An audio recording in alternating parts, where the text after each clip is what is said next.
Hi everybody, welcome to the Word at One for Friday, January 21st. I'm coming to you from our living room with our piano and also with Mike and I's wedding picture above the piano because today is a special day in our family. It is Mike's birthday today. So it's the anniversary of his birth. So it seemed fitting to have our wedding picture in the background, which is an anniversary of our wedding day. But this is the anniversary of Mike's birth. And birthdays are something that people kind of have mixed feelings about. But this week, we want to remember that birthdays and every year that God gives us, every day that God gives us is a blessing because it's a gift from the Creator. So we've talked this week about the idea of God as creator, God creating fearfully and wonderfully, God creating specifically and individually, and God knowing all the days of our lives even before one of them came to be. So this is a fitting end to this week where we've had this focus on God as creator and former and shaper of our lives to celebrate Mike's birthday. So we have lots of different kind of lives in our life. We have, of course, our birth. We have all these different milestones we reach in life. We have a new life that begins if you get married. You have a new life if you have children. You have a new life that begins if you change careers. You have a new life that can begin in so many different ways. And so birthdays are a celebration of that.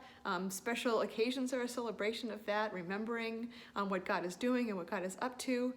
But also, a new life in Christ is something to remember and very fitting for a Finding God on Fridays for a birthday. So this is Galatians 2, verse 20. And it starts off a little strange when you think, kind of seems a little bit dark. It says, I have been crucified with Christ, and I no longer live. So this idea of kind of crucifixion is not necessarily a happy picture, but the idea of being crucified with Christ especially is like, oh, that seems a little dark, Paul. This is from the book of Galatians, what he's writing to the church in Galatia. That seems a little dark, but the reality is the symbol of the cross in the greatest defeat and the darkness is also the symbol of the greatest victory. So what was crucified with Christ in us is the part of us that God didn't intend for it to be in our flesh. He didn't intend for the sin and the failures and the darkness to be in our flesh. So that's been crucified with Christ. And so it's a joy that we no longer live, but Christ lives in me. The life I live in the body, I live by faith in the Son of God who loved me and gave himself for me. So with Finding God on Fridays, if you have a birthday coming up, if you have a birthday just passed, if it's even going to be a while before your birthday, when that day comes again, we can take a moment to say that we're thankful that our earthly life was formed, created, ordained by God. But then even in the difficulties, even in the failures, the failings, all of those are nailed to the cross. To where every day that we live, every day that we celebrate, it's no longer we who live.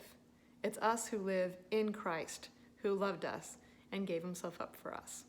We'll see you all on Sunday for the Word for You at 4 as we begin a sermon series on spiritual warfare and what that means to put on the full armor of God. And then I'll see you on Monday for the next Word at 1. Hi.